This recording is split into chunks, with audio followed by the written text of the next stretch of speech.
the Pirates, if you look at their Pythag last year, played at a 59 win pace. So all they have to do is be as good as they were last year or as bad as they were last year. And you should be going over that total. They also went 2-5 in extra inning games. They were in extras a bunch with these teams in their division.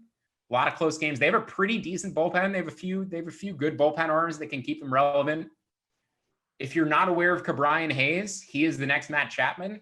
Fully convinced that dude rakes and has probably the best defensive reputation coming up for any prospect that I can remember in the past few years, aside from Chapman, and he immediately fulfilled all of those expectations. So there is like decent talent on this Pirates team, but I think just because the rest of the division is so bad, I wouldn't be surprised if the Pirates won 60 games, finished with fewer than 100 losses. I don't think they'll have the worst record. I think Colorado or Texas are more likely to. So again, if you look at projections, I'm at 62, other projections, 62, 65, 61.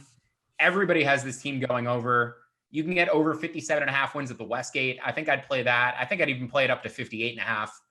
I'm kind of trying to see where the market goes for now, just because I don't expect a lot of positivity on this Pirates team. But I just think because of the state of the division, taking the worst team and targeting them to finish better than expected isn't a bad move. And I think, from the notes that I've got in front of me, I think I can leave it with a couple of, outstanding props that we can have here. Now, the Pirates, we're going to get to the Dodgers. The Pirates, you look at that number 57.5 at the Westgate and you think, how does this not go over? And then you look at the Dodgers and say, well, how that number at 104 circa is a little bit too high, right? So every day you wake up and hope for a Pirates win and a Dodgers loss if you happen to get on those sides. But yeah, I think Pirates in the over is the play here for me.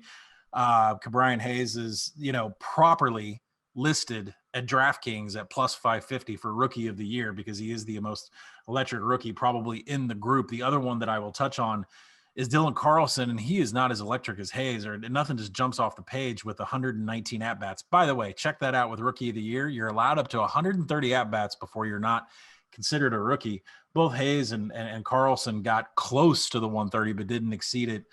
So they do have game experience at the major league level, which could play into here. But Dylan Carlson for the Cards, 10-1 odds for Rookie of the Year, and he's projected to bat fifth right after Goldschmidt and Arenado.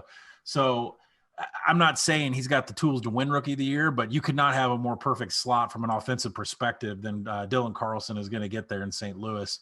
119 ABs last year. So definitely they're pretty good experience. But yeah, I like the Pirates over. And when I go back to the saves prop, most saves, like I said, shitty teams get saves. And if the Pirates have 60 wins, it's going to be a lot of one-run ball games. And that points me to, I think, Richard Rodriguez.